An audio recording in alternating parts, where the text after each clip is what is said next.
Alhamdulillahirrabbilalamin. Wassalamu ala asrofil mursalin wa ala alihi wa sahbihi ajma'in wa ba'du. Rabbi zidni ilma warzuqni fahma. Rabbi sholli sadri wa yassir li amri wa hlul 'uqdatam min lisani yafqahu qawli.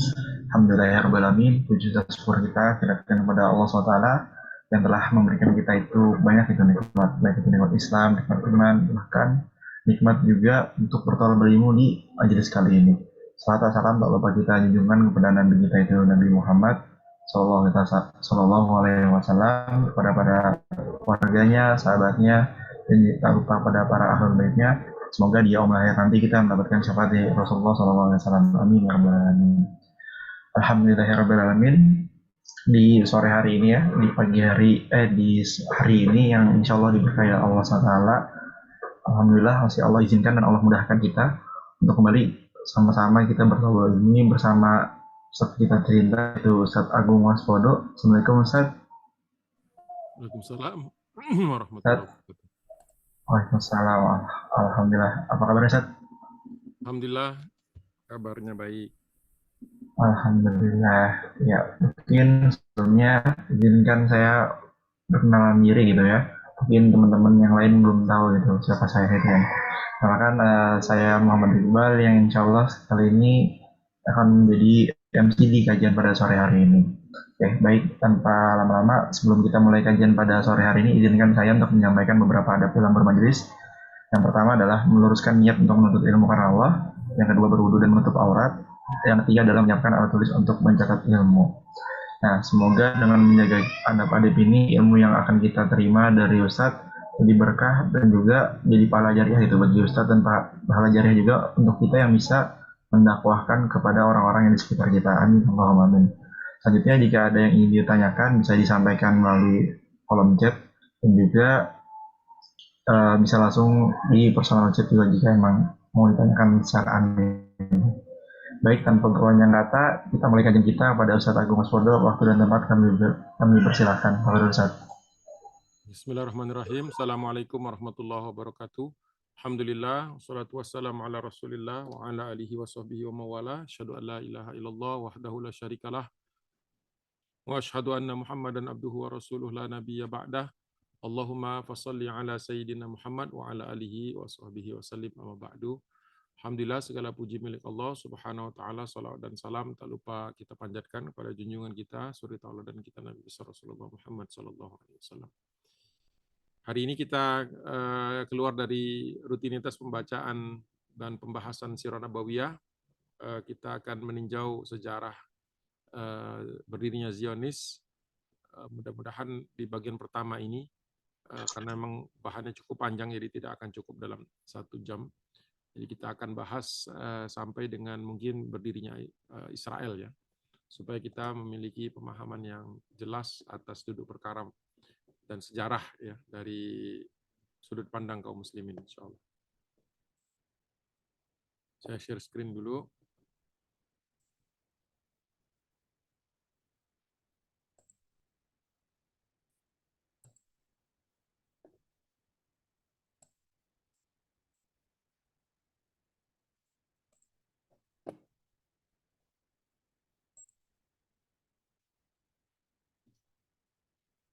Baik, udah tampil ya, udah kelihatan di sana. Sudah, Ustaz. Nah. Ini bagian pertama insya Allah.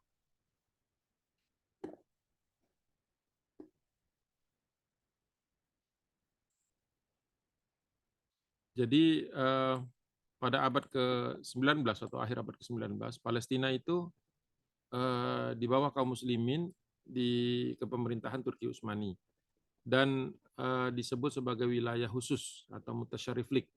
Jadi ada ketentuan-ketentuan khusus terutama terkait dengan komposisi penduduk. Jadi memang sudah sejak zaman Umar bin Khattab daerah ini adalah daerah yang memang dikhususkan dan menjadi tanah wakaf bagi kaum muslimin.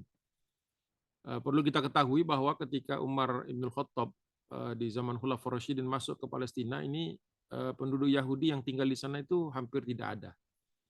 Jadi justru kebalikannya, justru setelah kaum muslimin memerintah daerah ini, diizinkanlah sebagian dari mereka itu untuk tinggal kembali di Palestina. Kenapa mereka tidak ada di Palestina?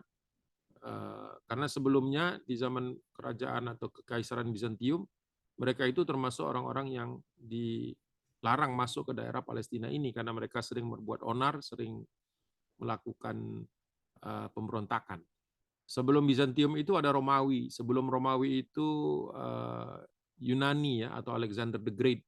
Kemudian sebelum itu ada Persia, sebelumnya lagi ada Assyria, sebelumnya lagi ada Babilonia. Nah, sebelum Babilonia itu era Nabi Sulaiman. Jadi ringkasnya sebenarnya anak keturunan Nabi Yakub yang disebut sebagai Bani Israel ini kan pernah membangkang kepada Allah Subhanahu wa taala tapi diampuni walaupun mereka membuat kerusakan. Kemudian mereka tinggal dalam keadaan terhina di wilayah Palestina ini setelah membangkang kepada Allah Subhanahu wa taala bahkan menyembah selain Allah. Itu mereka kemudian membuat kerusakan 2 kali. Nah, ketika mereka membuat kerusakan 2 kali inilah Allah laknat mereka sehingga terminologinya berubah dari Bani Israel menjadi Yahudi. Jadi istilah Yahudi itu adalah turunan dari Bani Israel yang lebih banyak melakukan ini, lebih banyak melakukan pembangkangan kepada Allah Subhanahu wa taala. Jadi kalau orang-orang Zionis sekarang ini mengatakan bahwa dahulu kami tidak punya tanah, maka harus bertanya kita, atau masyarakat dunia ini harusnya bertanya kenapa mereka tidak punya tanah. Ya. Jadi alasannya kenapa, jadi bukan karena mereka tidak punya tanah, lalu mereka merasa punya hak untuk tinggal di Palestina. Kalau kita menelusuri ayat-ayat di dalam Al-Quran, jelas bahwa mereka itu telah melepaskan hak mereka atas negeri Palestina. Seperti di dalam surah Al-Maidah 24 itu. Qalu ya Musa lan nadkhulaha abadan ma damu fiha. Ya wahai Musa, kami tidak akan berani masuk selama-lamanya ke negeri Palestina itu karena selama mereka ada di sana, ini bangsa Amalik yang mereka takuti. Kemudian mereka mengatakan idhab anta wa rabbuka faqatila inna hahuna qaidun. Berangkatlah engkau berperang di sana bersama Tuhanmu, kami menunggu di sini. Jadi sebenarnya mereka sudah melepaskan hak atas Palestina itu. Ya tentu Allah Subhanahu wa taala memberikan kesempatan pada mereka ya beberapa kali, tetapi mereka terus saja melakukan kemungkaran termasuk membunuh para nabi sehingga akhirnya Allah laknat mereka dari bangsa yang dipilih kemudian menjadi bangsa yang dilaknat oleh Allah Subhanahu wa taala dengan lisannya Daud dan lisannya Nabi Isa alaihissalam. Nabi Isa adalah nabi terakhir yang mereka celakakan. Nah, alhamdulillah muncul nabi yang memang sudah dijadikan sebagai nabi penutup akhir zaman, yaitu Nabi Muhammad SAW, sehingga menjadikan dunia ini ya berada di dalam kedamaian, dan orang-orang Yahudi yang tinggal di wilayah kaum muslimin bukan hanya di Palestina itu mendapatkan kedamaian, mendapatkan ketenangan. Justru mereka bisa merasakannya di bawah kepemimpinan kaum muslimin. Itu yang perlu dicatat. Sampai misalnya contohnya seperti Andalusia ketika jatuh ke tangan bangsa-bangsa Spanyol, atau ketika kaum muslimin mundur atau mengalami kemunduran di Andalus itu, kita saksikan bagaimana mereka juga orang-orang Yahudi ini juga kemudian ikut hijrah bersama kaum muslimin atau ikut terusir bersama kaum muslimin. Ya. Jadi menjadi catatan berharga bagi kita bahwa Yahudi itu mendapatkan perlindungan dan mengalami atau mendapatkan keamanan justru di bawah pemerintahan kaum muslimin. Tapi semua itu kemudian berubah di akhir abad ke-19 ketika banyak orang-orang Yahudi yang tercerai-berai, yang mengalami diaspora ke seluruh wilayah, ke seluruh dunia ya. Jadi ketika mereka ditawan oleh bangsa Assyria itu mereka dibawa ke daerah Kaukasus, ketika mereka dikuasai bangsa Babilonia mereka ada yang dijadikan budak di Irak ya. Yunani dibawa ke Eropa, kemudian Persia membawa mereka ke daerah Iran. Makanya kita temukan orang-orang Yahudi itu terpencar. Ini karena ini salah satu bentuk laknat Allah sehingga mereka tidak bisa kembali ke Palestina. Nah, muncul ide untuk kembali ke Palestina itu sekitar tahun 1791 ketika Rusia mulai mengalami permasalahan yang sama yang dihadapi dengan kekaisaran-kekaisaran sebelumnya. Ya, Rusia merasa terganggu sekali dengan adanya orang-orang Yahudi ini yang memang biasa menguasai pasar, menguasai keuangan, dan kemudian berlaku curang, dan seterusnya. Sehingga mereka ini digiring ke satu tempat yang dikenal sebagai Certa Osdelosti, atau Pale Settlement, sesuatu daerah yang kalau digambar itu diarsir gelap, ya hitam itu perbatasan antara Prusia dengan Lithuania dengan Polandia. Kalau sekarang mungkin daerah Polandia dengan Lithuania, atau mungkin sedikit Ukraina sebagian. Nah, dari sinilah kemudian mereka ditempatkan di blokade di satu tempat agar mereka tidak menyebar di seluruh wilayah Rusia dan menimbulkan kesulitan dan kerusakan. Nah, di tengah penggetoan mereka, jadi ghetto itu istilah juga yang dipakai di Eropa untuk menamakan bahwa orang-orang ini, orang-orang Yahudi pada umumnya itu ditempatkan di bagian-bagian tertentu dari kota agar mudah diawasi. Ini muncul orang-orang yang nantinya menjadi Zionis radikal atau menjadi orang-orang Yahudi radikal. Jadi dari Bani Israel, kemudian menjadi Yahudi, kemudian menjadi Zion. Walaupun memang lebih banyak di awalnya itu kaum Zionis ini adalah Yahudi yang berada di Eropa Timur. Termasuk di antara pendirinya itu adalah Theodor Herzl. Saya singkat Herzl aja ya untuk ke depannya. Kemudian rencana-rencana mereka ini sebenarnya sudah cukup lama mengakar di Eropa. Ketika mereka di abad Renaissance itu menguasai perekonomian, menguasai perbankan, menjadi bankir ya. Bahkan beberapa negara seperti Inggris dan Perancis itu mereka berhasil masuk menjadi pejabat-pejabat tinggi. Ini sebenarnya sudah terdeteksi lama, tetapi baru disusun dalam sebuah buku oleh Friedrich Wilhelm Adolf Marr atau Wilhelm Marr. Dia menulis buku Der Weg, jalan atau cara, ya Zugzig supaya Zumzig itu supaya terjadi kemenangan, des Germanetum über das Judentum, ya agar ras Jerman ini bisa menang di atas ras Yahudi. Ini buku yang dianggap buku yang menelanjangi rencana-rencana orang-orang Zionis. Ini dia membuka jaringan-jaringan Yahudi di seluruh Eropa persis ketika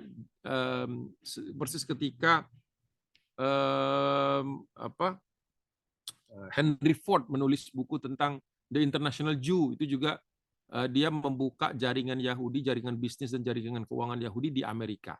Jadi sebenarnya orang-orang Eropa sendiri tahu betapa berbahayanya mereka ini. Sehingga dalam sejarah Zionisme buku Der Weg ini bukunya buku yang disebut sebagai buku anti-Zionis pertama, atau mereka menyebutnya antisemitik, walaupun sebenarnya istilah Semitik ini tidak tepat dialamatkan hanya kepada orang-orang Yahudi saja, karena orang Arab juga sebenarnya Sem, ya karena antisemitik ini kan anti keturunan Sem. Sem ini Sem bin Nuh, ya anaknya Nabi Nuh yang selamat, yang memulai kembali peradaban manusia di wilayah Timur Tengah. Jadi antisemitik ini sebenarnya anti seluruh bangsa yang ada di Timur Tengah, bukan anti Yahudi saja. Tapi mereka sudah biasa menyerobot atau merampok simbol-simbol yang universal. Seperti misalnya bendera mereka itu, bendera Israel sekarang itu kan sebenarnya bintang itu adalah bintang Nabi Sulaiman, itu secara umum merupakan simbol dari Nabi Sulaiman, bukan simbol Zionis. Itu baru mereka rebut ya 1948 atau 1897 ketika mereka melaksanakan kongres yang pertama. Jadi oleh sebab itulah ada beberapa masjid di beberapa wilayah kaum muslimin itu yang punya simbol ini, bukan berarti itu masjidnya Zionis, tapi ini berdiri jauh sebelum ada Zionis. Ya, jadi bendera mereka menyebutnya bendera Daud atau bintang Daud, sedangkan dalam sejarah Islam ini disebut Najmu Sulaiman. Sulaiman ini bukan Sultan Sulaiman, tetapi Nabi Sulaiman. Nah, di masa ini kepemimpinan Turki Utsmani berada di bawah Sultan Abdul Hamid kedua. Ini yang menyebabkan Zionis ini cukup terlambat gitu, atau perkembangannya cukup terhambat. Karena Sultan Abdul Hamid ini termasuk yang memiliki kekuasaan dan cerdas dan bisa melihat rencana-rencana mereka di depan. Jadi beliau mengantisipasi usaha-usaha Zionis ini untuk merebut Palestina. Jadi bukan suatu hal yang baru bahwa Zionis ini punya rencana seperti itu. Di awal pergerakan atau di awal gerakan mereka itu ada, jadi begini, jadi Zionisme itu ada beberapa aliran dan masing-masing ada pendekatannya masing-masing, tidak sama gitu. Pendekatan itu berbeda. Jadi di tahun 1882 ini adalah Hibat Zion atau rombongan Zion pertama yang mendarat di Palestina. Ini jumlahnya sedikit dan cenderung mereka itu di awal kooperatif dengan kaum muslimin. Tetapi ini semua akan berubah ketika Zionisme ini narasinya diambil alih oleh Theodor Herzl dengan pendekatan konfrontatif, pendekatan radikal, dan pendekatan tidak hidup berdampingan. Jadi sebagai ilustrasi bahwa sebelum adanya Zionisme, sebenarnya ada orang Yahudi yang tinggal di Palestina, ada. Dan mereka ini tunduk kepada kaum muslimin, tunduk kepada aturan main, tunduk kepada hukum Islam. Kecuali hubungan di antara mereka, maka yang ditegakkan adalah aturan mereka. Tetapi kalau urusan kenegaraan untuk urusan yang lain yang terkait dengan antara mereka dengan kaum muslimin, mereka ini statusnya ada ahlu zimmah. Ya. Jadi seperti itu. Bahkan mereka di tahun 1882 itu sudah cukup membuat Sultan Abdul Hamid kedua apa apa istilahnya hati-hati gitu. Sudah membuat Sultan Abdul Hamid kedua khawatir akan perkembangan penambahan jumlah orang-orang Yahudi di sana. Jadi beliau kemudian memberlakukan satu hukum baru di mana orang-orang Yahudi dibatasi untuk masuk ke wilayah mutasyarif Filistin. Walaupun orang Yahudi ini ya tentu saja menggunakan berbagai cara. Ya di antaranya membangun jalan kereta api, kemudian memasukkan orang-orang Yahudi ke dalam angkatan bersenjata negara-negara di Eropa, termasuk kasus Alfred Dreyfus, tapi saya tidak bahas karena waktu kita terbatas. Nah, Theodor Herzl kemudian menjadi pemimpin Zionis itu tidak bukan dari awal. Jadi dia tidak tiba-tiba menjadi pemimpin Zionis. Dia termasuk orang yang berpikiran radikal dan kemudian memaksakan pandangan itu. Bahkan lawan-lawan politiknya di dalam tubuh Zionis itu banyak yang dia singkirkan secara paksa, ada yang dia bunuh, ada yang dia pengaruhi dengan cara-cara yang lain. Maka pemikiran Zionis radikal ini kemudian terbukukan di dalam karya Theodor Herzl yang berjudul Der Judenstaat. Ini diterbitkan di Leipzig dan di Wina, di Jerman dan di Austria. Menggunakan bahasa Jerman karena memang orang Yahudi pada waktu itu banyak yang tinggal di wilayah Jerman atau mampu berbahasa Jerman. Jadi mereka untuk menutupi identitas mereka ya menggunakan nama-nama yang khas orang-orang Jerman atau orang-orang Eropa. Tetapi bahkan ada yang di beberapa tempat bahkan ada yang berpura-pura sebagai orang Katolik padahal agamanya atau keyakinannya adalah Yahudi. Ya. Inilah gerakan mereka di akhir abad ke-19 dan cukup menyebar sampai ke Amerika, Inggris, Perancis dan Rusia, masuk ke berbagai sektor keuangan, termasuk diantaranya mereka sebenarnya waktu itu sebagai industrialis, sebagai pemilik perusahaan, memang diuntungkan dengan adanya konflik-konflik dunia, termasuk perang saudara Amerika, kemudian nanti revolusi Bolshevik, kemudian revolusi industri dan sebagainya. Banyak perubahan-perubahan yang menguntungkan mereka secara finansial. Nah, ketika Zionis ini berkumpul, mulai disatukan oleh Theodor Herzl, mereka mengumpulkan dana untuk membeli Palestina sejumlah 150 juta pound sterling, tapi ditolak mentah-mentah oleh Sultan Abdul Hamid. Oleh sebab itu mereka kemudian mencari jalan lain dengan cara melakukan kongres pertama Zionis di Basel, Swiss tahun 1897.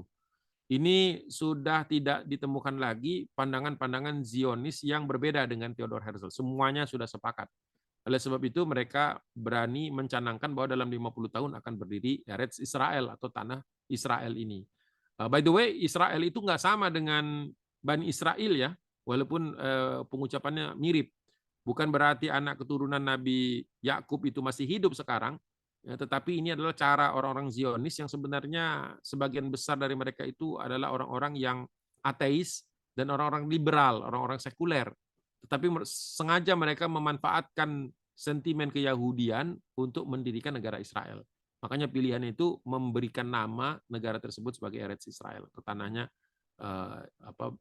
Israel ya, yang mereka sebut sebagai nenek moyang mereka.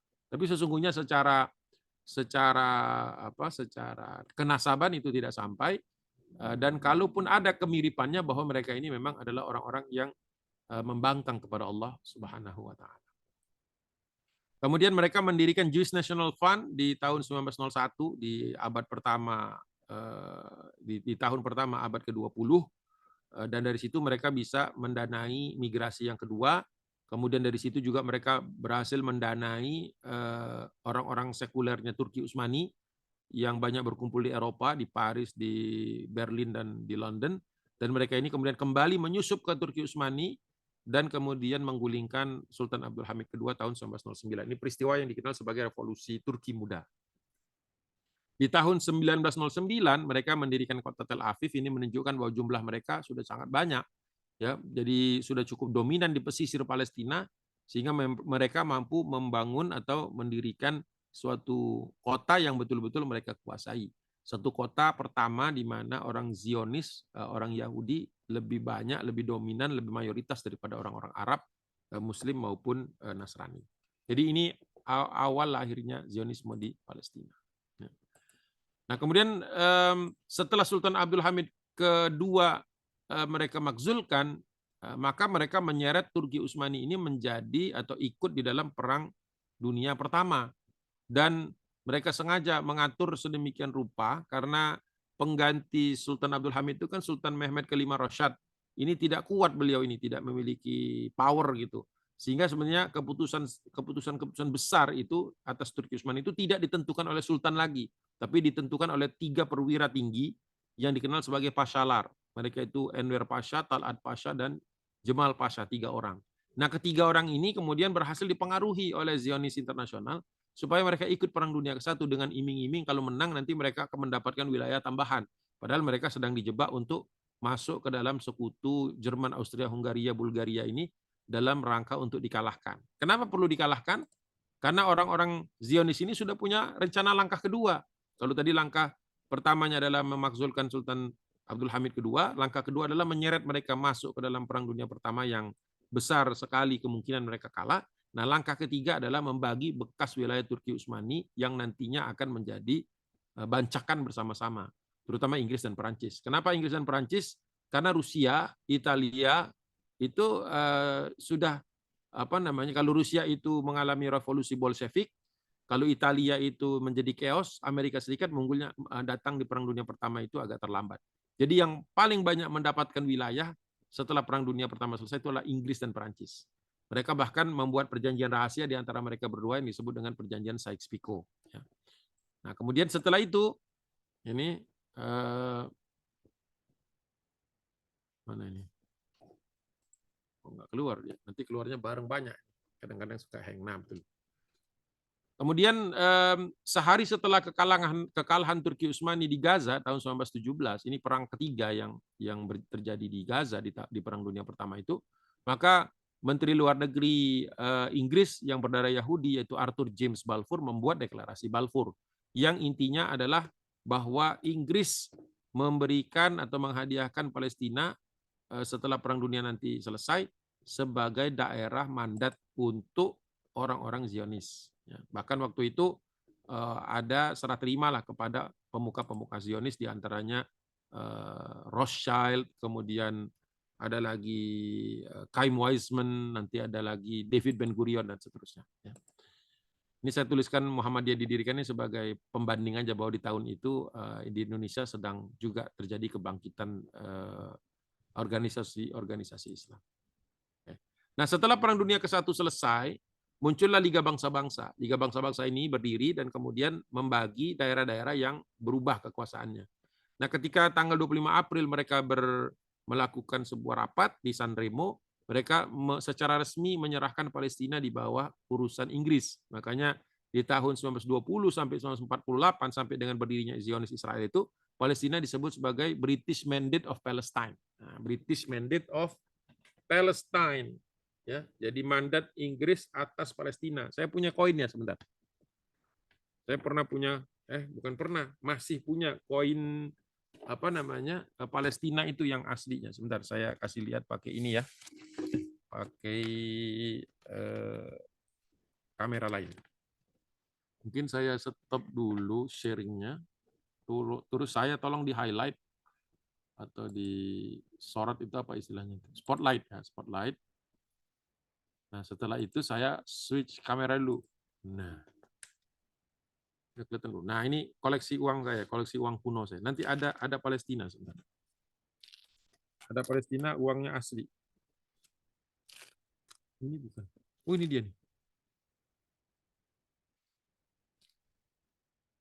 Nah, ini dia 20 mils. Coba saya keluarin dulu. Ini yang sering dibuat di di media massa di medsos itu ya, uang Palestina yang ada 3 huruf 3 tulisan. Nah, ini coba lihat. Kelihatan nggak? Kelihatan. Nah, tuh, kelihatan nggak? Kelihatan Ustaz. Kelihatan ya. Insya Ini Allah. ini tahun berapa? Tahun 27. 1927. Oh, berarti 7 tahun setelah perjanjian San Remo ya. Berarti ini sudah British Mandate of Palestine. Ini yang sering digembar-gemborkan. Ini bukti kalau Palestina ada. Tapi jangan lupa bahasanya itu ada 3. Bahasa Arab, Filistin, kemudian Palestine, kemudian Palestina. Tapi pakai bahasa Ibrani. Nah, ini kita lihat di sini.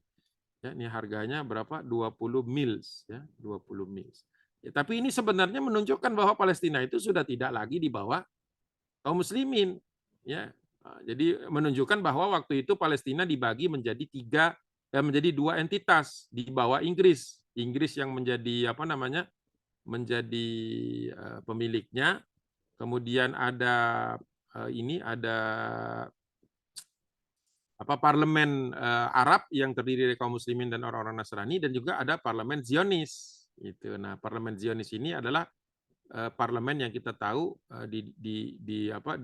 lebih diutamakan oleh Inggris, lebih diberikan fasilitas oleh orang-orang Inggris, dan ini nantinya akan menjadi cikal bakal Israel. Itu. Jadi jangan terlalu senang juga gitu.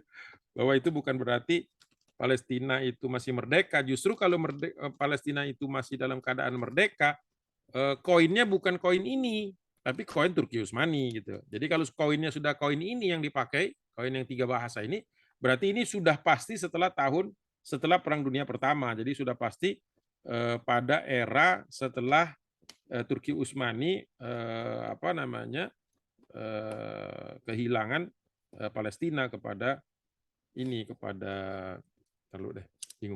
kepada Inggris ya, kalah perang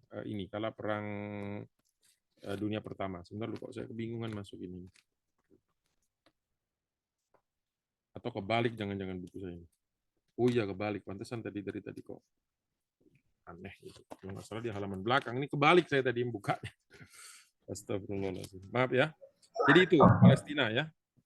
Ada mata uang Turki Utsmani itu yang berlaku di Palestina yang nah ini saya kasih lihat nih, sebentar. Nah, kalau uang ketika Palestina masih belum dijajah oleh Inggris, itu uangnya yang ini kayak gini nih. Nih. Kelihatan nggak? Kelihatan Ustaz. Ini uangnya. Jadi bukan yang pakai tulisan Palestine. Kalau sudah pakai tulisan Palestine itu berarti dia sudah dijajah. Itu udah bukan tanah kaum muslimin lagi, yang berkuasa adalah orang-orang Inggris pada saat itu. Tapi memang belum berdirinya Israel. Gitu. Ngerti ya? Clear ya? Mudah-mudahan clear. Saya sering lihat di meme-nya itu yang sering dibuat itu di internet itu, seolah-olah itu menggambarkan Palestina masih merdeka. Saya bilang keliru. Kalau sudah 3 bahasa, sudah bahasa Inggris, bahasa Ibrani, dan bahasa Arab, itu berarti Palestina yang sudah dijadikan daerah itu mandat Inggris. Maaf, saya balikan dulu ini tadi. Jadi gitu. Nah, ini harus dipahami nih. Banyak yang belum paham nih, aktivis-aktivis Palestina, kemerdekaan Palestina, menganggap itu bukti Palestina ada. Salah. Itu bukti Palestina sudah dikuasai Inggris. Kalau Palestina masih independen atau menjadi mutasyariflik, maka mata uangnya mata uang Turki Utsmani. Nah, gitu. Tolong digarisbawahi. Jangan keliru. Tapi kalau sekedar memberikan penekanan bahwa Israel itu belum ada zaman itu, ya nggak apa-apa, boleh.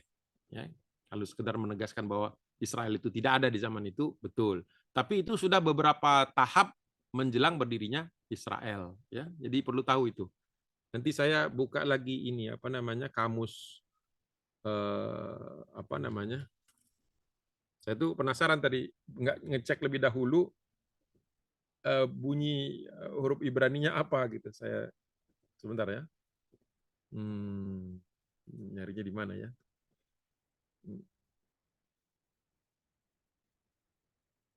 1927 coba.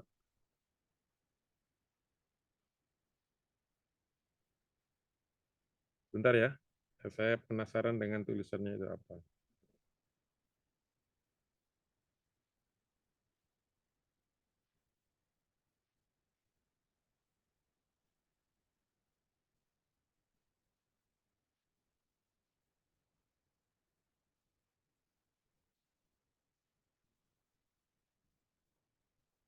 Nah, ini ada contohnya 1927 sama dengan koin saya tadi. Israel Palestine British Mandate 2 mil 1927.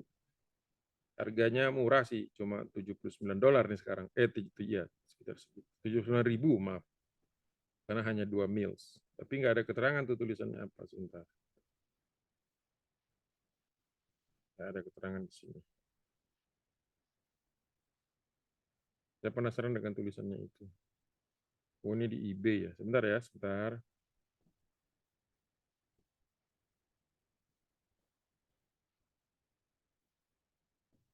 Nanti saya balik lagi kok.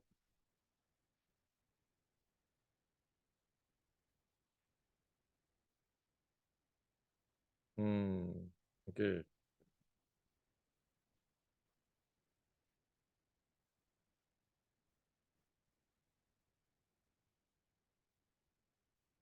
Nah, di sini ditulis bahwa mata uang tadi, balik lagi ya, sebentar ya, ini pendidikan nih.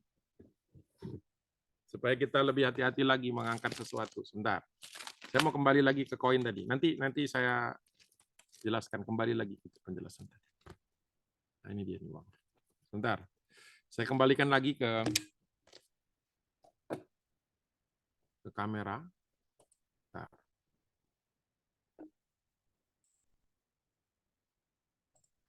Oke.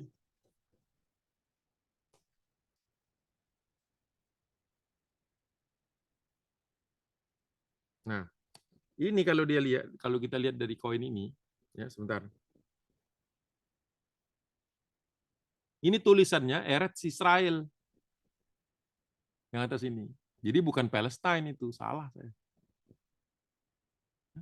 Ini Eretz Israel, the land of Israel.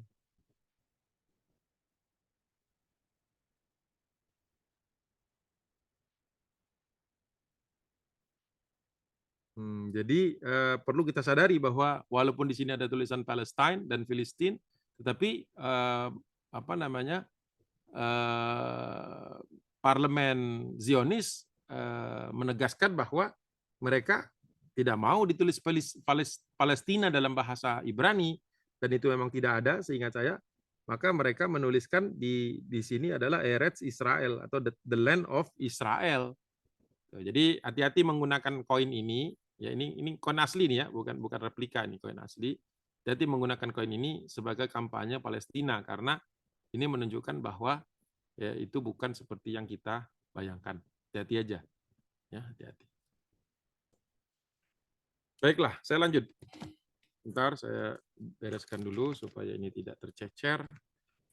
Sayang ini sampai kececeran. Saya punya dua itu uang apa namanya, uang Palestina itu. Kedua. Satunya lagi 5 mil lebih kecil. 5 mil lebih kecil lagi. Baik. Maaf, ada exit sendiri sedikit tadi. Sekarang saya kembali ke slides. Memang kita selalu harus belajar ya. Saya juga harus banyak belajar. Oke. Selesai kemudian Liga Bangsa-Bangsa memutuskan bahwa Palestina itu dibagi atau dikuasai oleh Inggris, maka muncullah deklarasi Balfour 1917. Sebelum itu berarti ya, 3 tahun sebelum itu, ini yang setelah kekalahan di Gaza, setelah bertempur tiga kali pertempuran di tahun 1917 itu, 1 November pasukan Turki Utsmani itu terpukul mundur. Ini juga sebenarnya perang pertama, perang kedua itu mereka sempat bertahan, tapi yang perang ketiga ini memang sudah berat sekali dan logistik mereka banyak putus karena ada pemberontakan Syarif Hussein bin Ali Al-Hashimi yang nanti keturunannya akan menjadi raja-raja di Yordan. Jadi itu ada juga kisah-kisah pilu. Jadi terpaksa kemudian pasukan ini mundur karena logistiknya tidak mungkin lagi memungkinkan mereka berperang, ya. Sehingga ketika mundur maka Gaza itu, ini peta tahun 1917 itu sebelah kiri. Saya ambil dari buku aslinya. Nah, ini kemudian setelah tanggal 1 kekalahan 1 November maka tanggal 2 Novembernya langsung di London ya, dari Kemenlu, Kementerian Luar Negeri Inggris, menuliskan bahwa suratnya itu ditujukan kepada Rothschild ya. Ini ini orang-orang keluarganya ya, keluarga Yahudi yang paling ternama waktu itu, yang paling banyak uangnya ya, paling kaya di dunia pada waktu itu, bisa dikatakan seperti itu, bahwa mereka secara simpati memberikan tanah ini, itu bahasanya itu, His Majesty's government view with favor the establishment in Palestine of a national home for the Jewish people tuh, bahwa Raja Inggris atau Kerajaan Inggris secara empati mendukung berdirinya Palestina, mendukung berdirinya di Palestina sebuah rumah nasional, rumah kebangsaan bagi orang-orang Yahudi. Nah, gitu. And will use the best endeavors to facilitate the achievement of this object, dan akan mengerahkan seluruh daya upaya untuk memfasilitasi munculnya ini atau terwujudnya ini. Nah, gitu. Jadi ya Inggris itu sama bersalahnya, sama berdarahnya tangannya terhadap berdirinya Israel. Gitu. Jadi jangan berpikir oh Inggris ini baik gitu-gitu, nggak ada tuh. Apalagi orang Indonesia kan suka begitu. Wah enakan nggak enak ya dijajah Belanda, kan suka ada ungkapan begitu kan, lebih enak dijajah Inggris loh. Coba tanya sama orang Palestina, paling nggak enak dijajah orang Inggris. Sebenarnya dijajah siapa saja itu tidak bagus. Gitu. Ini bukti kepedihan bangsa Palestina ketika sempat dijajah dari tahun 1920 sampai 1948. Ya, memang cuma 20-an tahun, tetapi itu efeknya sampai sekarang. Nah, itu. 1921 mereka sudah berlatih perang. Jadi perang itu bukan baru meletus tahun 48-49, tapi sudah ada pelatihan sebelumnya. Ya. Jadi 1921 itu milisi Israel itu di gambar paling atas itu sudah berlatih tuh. Jadi ada Haganah. Ini mereka sudah melatih. Jadi sejak kapan Israel itu punya tentara? Ya sejak kaki pertama mereka menginjakkan Palestina, di Palestina. Jadi tidak ada itu yang namanya orang-orang sipil di Israel, karena dulu ketika mereka mendirikan milisi itu sudah melibatkan semua orang. Jadi tidak ada itu orang sipil di Israel itu. Mereka sendiri sudah menyatakan bahwa Haganah itu pertahanan semesta, sama ketika Indonesia berperang dulu. Jadi perlawanannya perlawanan semesta, dan kekuatan mereka 20.000 tapi sudah terpilih. Nah 1921 Churchill mengusulkan agar yang tadinya Palestina itu sebenarnya Palestina plus Yordan, agar Yordan itu dipisahkan. Karena Inggris malu hati sebenarnya ya, nggak tahu bagaimana menempatkan muka, karena waktu pemberontakan Syarif Hussein bin Ali, mereka itu sebenarnya menjanjikan Palestina ini akan diberikan kepada Syarif Hussein dan anak-anaknya. Tapi ternyata setelah Perang Dunia ke-1, Perang Dunia Pertama selesai, ternyata mereka berbagi antara Inggris dan Perancis. Marah itu, tetapi kan nasi sudah jadi bubur, Turki sudah tumbang.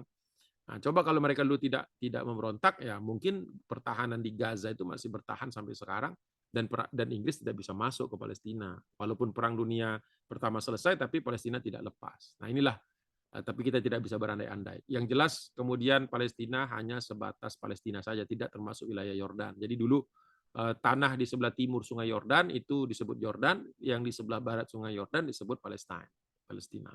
Itu. Orang yang pertama kali mengingatkan kepada kaum muslimin, khususnya yang ada di Palestina, bahaya akan adanya Yahudi ini atau Zionis ini, lebih tepatnya lagi Zionis, itu adalah Haji Amin Al-Husaini. Beliau sudah mengingatkan itu sejak bulan April 1921, itu sudah beliau kampanyekan. Beliau katakan bahwa kalau tidak segera kita mengangkat senjata dan melatih diri, kita akan terlambat. Dan ternyata beliau waktu itu tidak dianggap serius, jadi dianggap wah terlalu paranoid.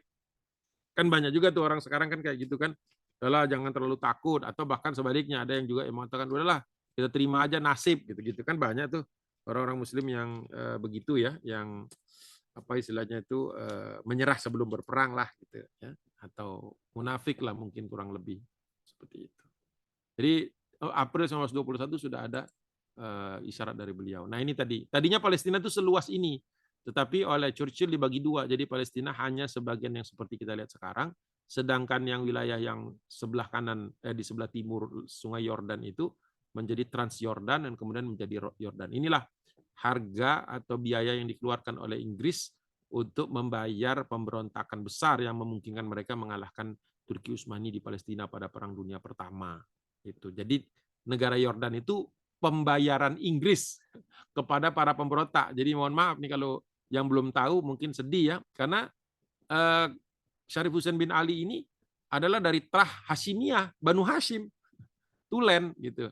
Tapi ya Banu Hashim yang di abad ke-20, bukan Banu Hashim eranya Nabi Muhammad SAW. Itulah kenapa kesukuan itu bukan basis keislaman. Ya, bahwa kita itu keimanan, patokannya innamal mu'minuna ikhwatun, kan sesungguhnya yang bersaudara itu adalah orang-orang yang beriman. Jadi kalau ditanya kemana keluarga Nabi, ya nggak ada lagi sudah yang baik-baik, tinggallah yang mereka-mereka ini.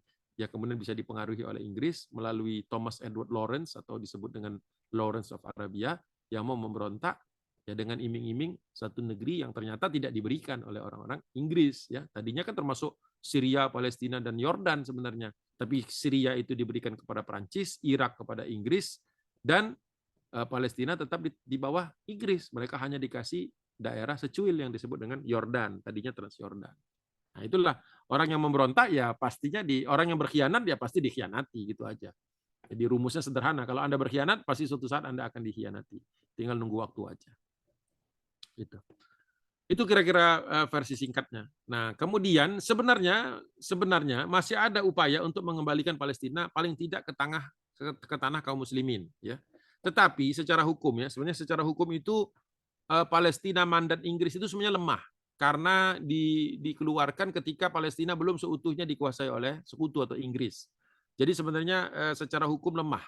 Ya, yang menguatkannya hanya karena Inggris dan Perancis itu menang perang. Sehingga sempat ada gerakan untuk mengembalikan tanah Palestina itu kepada Turki. Ya, walaupun kita tahu Turki yang muncul setelah Perang Dunia Pertama itu kan bukan Turki Utsmani, tetapi Republik Turki yang sekuler di bawah Mustafa Kemal. Dan Mustafa Kemal ini banyak yang menyebut dia juga sebagai anggota Freemason. Nah, cukup dekatlah dengan gerakan Zionis internasional. Jadi kalau kita mau melihat sejarah paralel bahwa 1922 1 November itu Kesultanan Turki Utsmani dihapuskan oleh Mustafa Kemal dan 3 Maret 1924 kekhilafahannya juga dihapuskan oleh Mustafa Kemal, ini sama sekali memutus kesempatan terakhir untuk mengklaim kembali Palestina secara hukum karena penuntutnya sudah tidak ada. Jadi setelah Turki Utsmani hilang, maka entitas hukum, jadi kayak misalnya kalau ada badan hukumnya kan badan hukum itu bisa bertindak secara hukum. Tetapi karena badan hukumnya sudah dilikuidasi 2 kali bahkan, tahun 22, 1922 dan 1924, maka tidak ada lagi badan hukum berupa negara yang bisa mengklaim Palestina kembali. Nah, gitu. Sedangkan Mustafa Kemal tidak mau ada urusan dengan Palestina. Ya ini era-era ketika Turki masih sekuler ya, beda dengan Turki sekarang tentu saja. Sekarang ngerti ya rumitnya masalah Palestina ini. Jadi ketika kita mau membahas Palestina, bagaimana berdirinya Israel, maka kita membahas tentang gerakan Zionis, maka karena munculnya Zionis ini tepat atau bersamaan dengan melemahnya kaum muslimin sedunia, maka pembahasan itu nggak gampang. Nah, tentu kemudian muncul gerakan-gerakan untuk mengembalikan daulah Islam.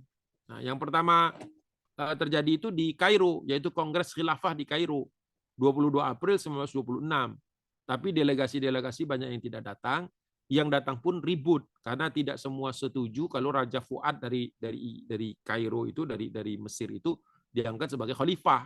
Karena mereka tahu Raja Fuad ini kan sebenarnya sekutu Inggris, orang yang senang ini poya-poya lah, mabuk-mabukan dan seperti hal itulah, pokoknya khas raja-raja yang inilah yang hedonis gitu.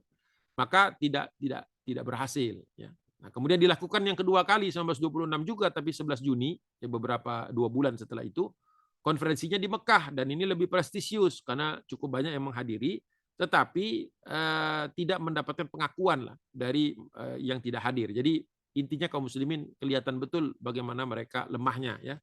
Seperti hadis Rasulullah yang mungkin kita pernah baca ya, bahwa kalian di akhir zaman akan menjadi seperti makanan yang diperebutkan oleh manusia kan.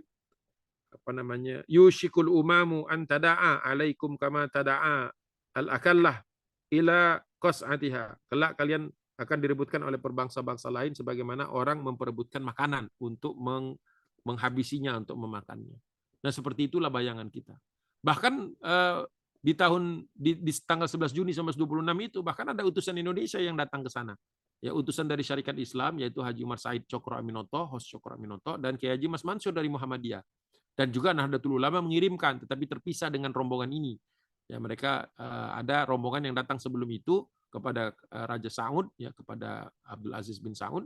Nah, tetapi kita tahu bahwa konferensi ini pun gagal. Jadi tidak cukup yang datang itu tidak cukup quorum untuk menetapkan Raja Abdul Aziz bin Saud sebagai khalifah pengganti Turki Utsmani. Jadi usaha-usaha untuk mengembalikan itu kandas di tahun 1926.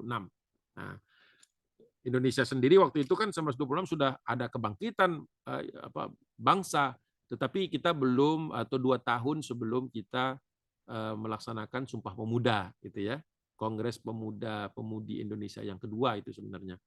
Itu jadi Indonesia sendiri masih berjuang untuk menyatukan sikap, berjuang untuk membentuk sebuah kesatuan pandang ya tentang Indonesia ketika kita masih dijajah oleh Belanda di dalam Satuan Hindia Belanda.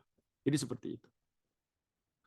1930-1937 itu terjadi angkat senjata, jadi bangsa Palestina waktu itu Muslim dan Nasrani bahu-membahu melawan Zionis, tetapi mereka tidak cocok lah atau tidak setara lah dengan Haganah itu yang memang sudah terlatih. Mereka ikut Perang Dunia Pertama, ada di dalam barisan pasukan Inggris ya, sebagai batalion Yahudi, batalion Jewish Battalion mereka nyebutnya. Saya pernah punya bukunya itu, Jewish Battalion itu. Di mana ya? Jadi ada satu buku yang menggambarkan tentang bagaimana Yahudi itu berlatih perang bersama Inggris. Nah, itu. Jewish Brigade sama Jewish Battalion. Harusnya di daerah sini. Mungkin saya baca terus saya pindahkan. Tapi ya cukuplah tahu bahwa mereka sudah berlatih. Jadi tahun 1937 itu mereka kalah. Nah, sebaliknya di Jerman 1937 muncul sebuah partai baru yang disebut dengan Nasional Sosialis. Ini yang disebut dengan Nazi, yang nantinya salah seorang pemimpinnya itu adalah Adolf Hitler. Itu sebenarnya muncul atas dasar kebencian kepada Yahudi. Tadinya orang-orang Zionis internasional itu ingin membunuh Hitler sebelum dia berkuasa, tetapi ada pertimbangan bahwa Hitler ini bisa mengakibatkan perang lagi, dan perang ini dibutuhkan untuk semakin membanjiri Palestina dengan orang-orang Yahudi, karena Yahudi itu masih ada yang belum mau pindah ke Palestina di tahun 1930-an. Jadi memang orang-orang akhirnya inilah kejinya orang-orang Zionis ini ya, bahkan mereka tidak segan-segan membunuh atau menyebabkan terbunuhnya saudara-saudara mereka sendiri ya dalam rangka tujuan agar mendirikan Israel itu berhasil. Ya karena waktu itu sampai dengan tahun 1930-an itu hanya sekitar 300-an ribu ya orang-orang Yahudi yang ada di Palestina, sedangkan bangsa Arab dan orang-orang Nasrani waktu itu 1,6 juta jiwa. Jadi masih jauh. Maka Perang Dunia Kedua ini sangat membantu sebenarnya, sangat membantu membanjirkan orang-orang Yahudi dari Eropa yang waktu itu belum mau pindah, tapi ketika mereka diuber-uber, dicari-cari, dikejar-kejar dan dibunuhi oleh Hitler, maka akhirnya mereka secara sukarela maupun terpaksa mau keluar dari Eropa dan kemudian menjadi pengungsi ya, pengungsi untuk memenuhi target penduduk ya atau target demografi pendirian Israel itu kira-kira. Jadi mereka biasa saja itu mengorbankan sebagian dari orang-orang mereka. Ini yang kita tidak ketahui, itu yang dibahas sama Ilan Pape ya di buku The Ethnic Cleansing of Palestine, misalnya seperti yang ini yang ada di saya ini. Kemudian juga ada bukunya siapa? Lupa namanya. Ada buku tentang bahwa di dalam Zionis itu sendiri terjadi pertikaian. Ini ada Zionism, the real enemy of the Jews, the false Messiah. Ini yang ditulis oleh Alan Hart. Ini juga menggambarkan bahwa orang-orang Yahudi yang ngerti bahwa mereka itu dikorbankan sama Zionis itu menentang berdirinya Israel. Nah, itu harus tahu kita.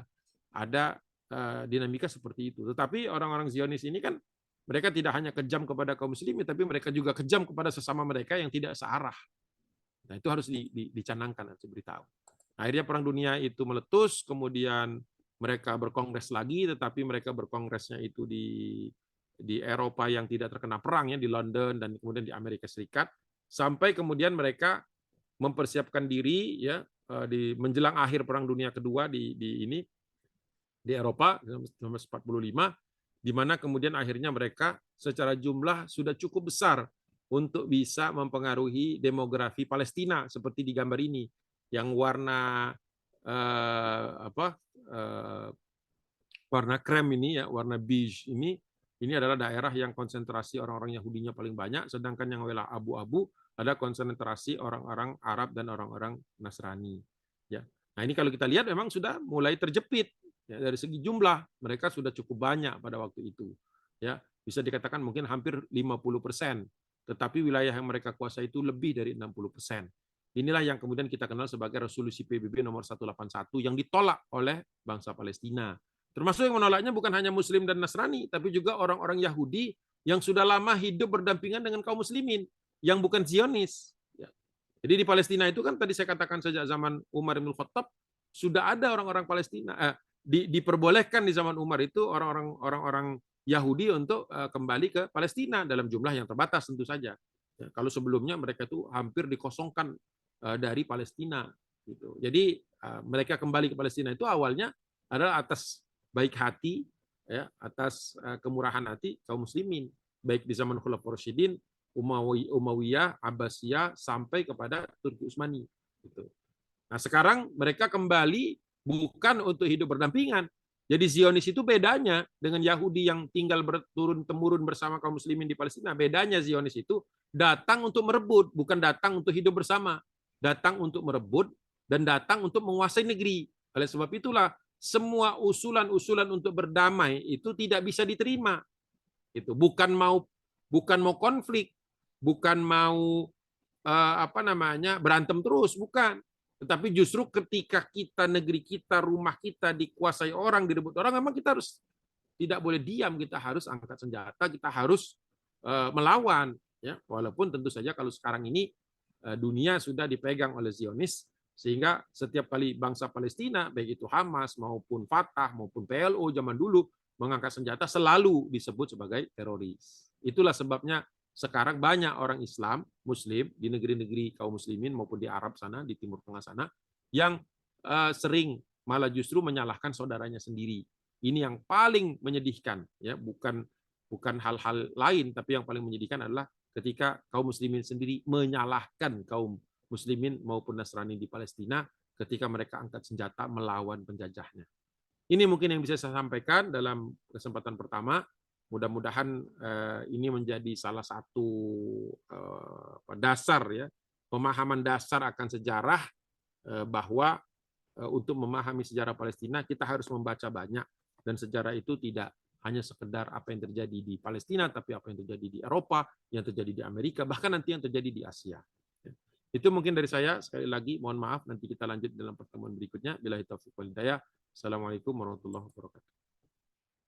Waalaikumsalam warahmatullahi wabarakatuh. Alhamdulillah, jazakallah khairan pada Ustaz Abu Mas Fodo atas materinya yang luar biasa ini ya. Ini mungkin teman-teman banyak itu yang masih belum tahu tentang tadi ya, koin yang tadinya tuh saya juga baru tahu itu. Kalau ternyata saya kira tulisannya Palestina tadi. Sampai nyari-nyari di Google ya. Lagi memastikan itu. Iya, ada Palestina sama nilai mata uangnya kalau salah yang dikurung Ustaz ya. Itu ya. Tadi berapa tuh? 2 mils ya? Yang saya punya itu tadi 10 kayaknya.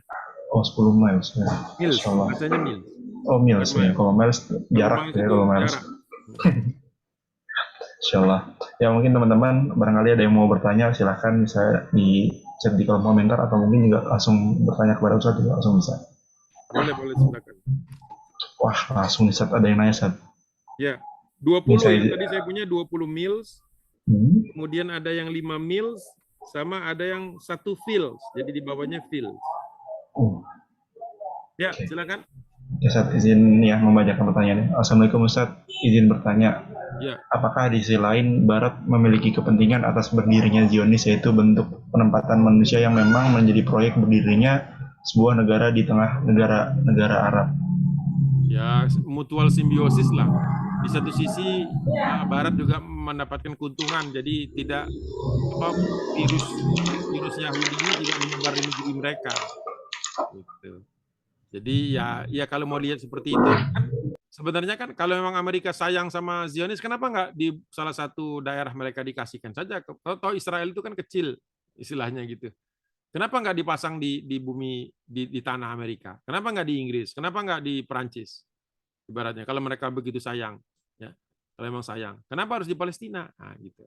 Jadi ya sebenarnya mereka juga nggak mau Yahudi itu ada di negeri mereka, tapi di sisi yang lain mereka juga apa istilahnya ini perlu kan untuk memecah belah persatuan. Kan buktinya sekarang banyak umat Islam yang malah justru mendukung Israel, justru menjadi antek Israel saat ini. Jadi memang keberadaan Israel itu ya justru juga membuat ya membukakan mata kita bahwa ada di antara saudara-saudara kita itu yang masih belum mengerti, masih ya mohon maaf ini masih jahil tentang sejarah dan bahkan belum bisa bersikap.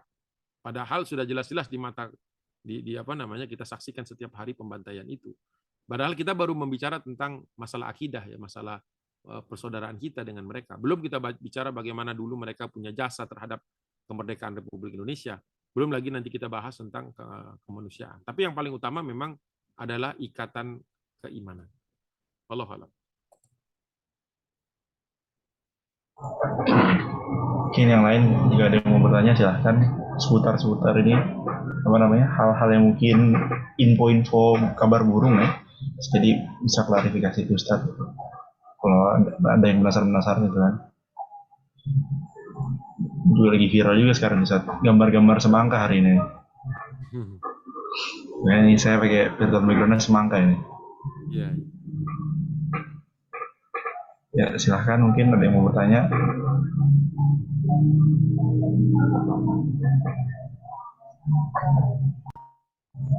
Ini kayak ngetiknya pada panjang-panjang Ustaz.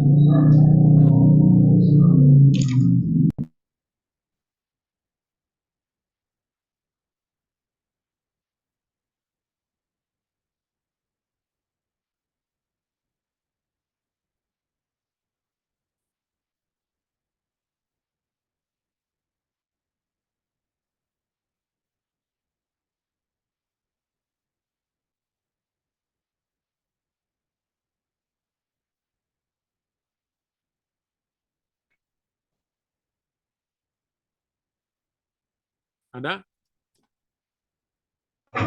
Oke, mungkin kalau ada yang bertanya cukup kan nih. Kalau ada yang mau nanya, yakin nih ada yang mau Baik, nanya. kalau tidak ada yang bertanya, kita cukupkan. 10, 9, 7, oke itu mundur ya. Kamu pulang ini aja, Tapi saya nanya aja deh, saya penasaran sebenarnya. Ya. Ini semangka ini tuh baru atau memang udah lama? Saya baca-baca artikel katanya ini simbol perlawanan 1937.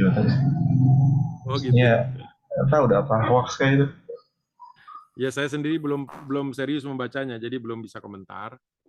Tadinya saya mengira semangka itu ini saja. Kalau dulu saya menggunakan istilah semangka itu hijau di luarnya, merah di dalamnya untuk menggambarkan komunis kalau dulu di Indonesia.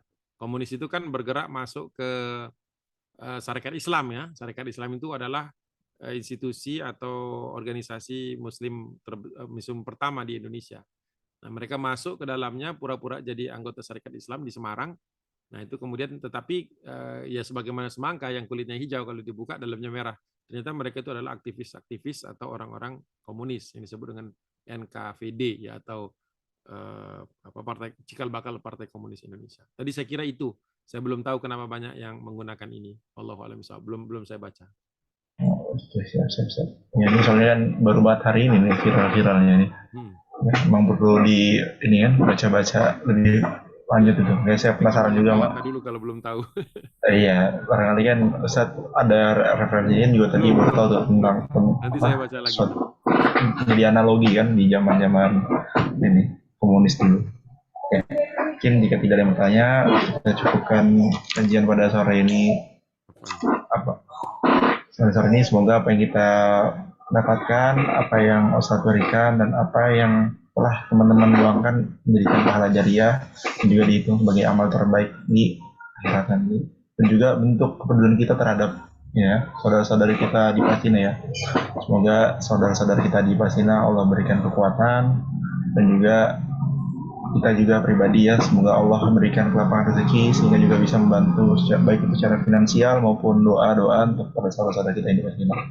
Oke, kita cukup dengan baca alhamdulillahirobbilalamin, istighfar yang sebanyak-banyaknya, astagfirullahaladzim, dan doa kafaratul majlis.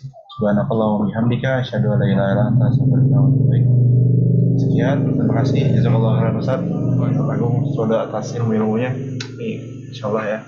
Nah, kita Rugi nih lanjutkan. orang-orangnya gitu. Iya.